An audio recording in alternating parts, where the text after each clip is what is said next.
நமது தமிழ்நாடு அன்புவழி அறப்பணி மன்றமானது புதிய உறுப்பினர்களுக்கு இது ஒரு புதியதாக தெரியலாம். ஆனால் இதற்கென்று ஒரு நீண்ட நெடிய அரை நூற்றாண்டு கால வரலாறு உண்டு. 1970களில் நமது சிற்பி ஐயா ஆரம்பித்த துவங்கிய நமது இயக்கம் கொள்கை மற்றும் கோட்பாடுகளில் தற்போதெல்லாம் நாம் வகுத்துள்ளதை விட மிகவும் தீவிரமானது, கடினமானதும் கூட. ஒருவேளை தற்போது உள்ள கொள்கை கோட்பாடுகளை அப்போதே எளிதாக்கியிருந்தால் அந்த அளவிலேயே இந்த இயக்கம் விஸ்வரூபம் எடுத்திருக்கும் என்று எண்ணுகிறேன். அப்போது கட்டுப்பாடுகள் மிகவும் அதிகம். அப்படி இருந்ததனால் அதற்கு கட்டுப்பட்டு செயல்பட்ட உறுப்பினர்கள் வெகு குறைவே. புடையோடி போன சமுதாயத்திற்கான மாற்றத்திற்காக புரட்சிகரமாக சில செயல்களை, அதாவது கொத்தடிமை, தீண்டாமை, மது ஒழிப்பு, லஞ்சத்திற்கான எதிர்ப்பு,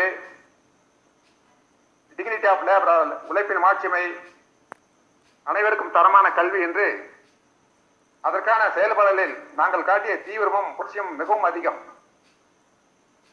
மேலும் அன்றைக்கு இயக்கத்தில் இளைஞர்கள் மட்டும்தான், அதுவும் மிக குறைந்த உறுப்பினர்களே இருந்தார்கள்.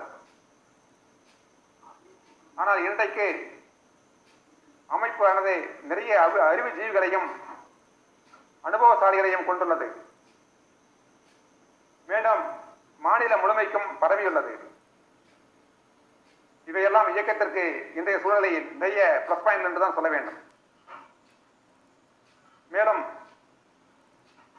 நான் யூகித்தவரை இந்த இயக்கத்தில் உள்ள முக்கிய பொறுப்பாளர்கள் எல்லோரும் ஒவ்வொருவரும் பெரும்பாலும் ஒவ்வொரு தாற்பயத்தையும் பாரம்பரியத்தையும் நல்ல வளர்ச்சியை பெற்ற சூழலையும் கொண்டுள்ளார்கள். அனைவரும் ஒரே நோக்கத்தோடு சிந்தனையும் கொண்டவர்கள். எனவே இயற்கையாகவே மன்றத்தை வளர்த்தெடுப்பதில் அதிக சிரமமில்லை என்றே நான் கருதுகிறேன். தற்போது மன்றத்தின் உறுப்பினர்கள்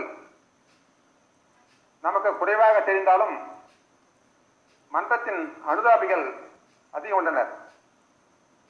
அத்தகைய அனுதாபிகளை அணுகி அவர்களை நம் மன்றத்தில் உறுப்பினர்களாக முனைப்பு காட்ட வேண்டுமா? மேலும் நாம் கிராம அளவில் நம் மன்றத்தை இன்னும் நிறுவ ஆரம்பிக்கவில்லை. இதையும் உடனடியாக நாம் செய்தாக வேண்டும். மேலும் இளைஞர்கள் மத்தியிலும் மாணவர்கள் மத்தியிலும் நம் இயக்கத்தை கொண்டு செல்வதற்கான வழிமுறைகளை நாம் ஆராய்ந்து உடனடியாக செயல்படுத்த வேண்டும். புறையோடி போன மக்கள் மத்தியில் நம் சேவைகளையும் செயல்பாடுகளையும் இன்னும் நாம் துவங்கவில்லை. இவற்றையெல்லாம் படிப்படியாக முழு மூச்சுடன் நாம் செயல்படுத்தினால் இயக்கம் தானாகவே வளர்ந்துவிடும் என்பதில் எந்த சந்தேகமும் இல்லை. எனவே அனைவரும் வாருங்கள், அனைவரும் சிந்திப்போம், ஒன்றுபடுவோம், உழைப்போம், இயக்கத்தை வலுப்படுத்துவோம் என கூறி அனைவருக்கும் நன்றி கூறி விடைபெறுகிறேன். நன்றி, வணக்கம்.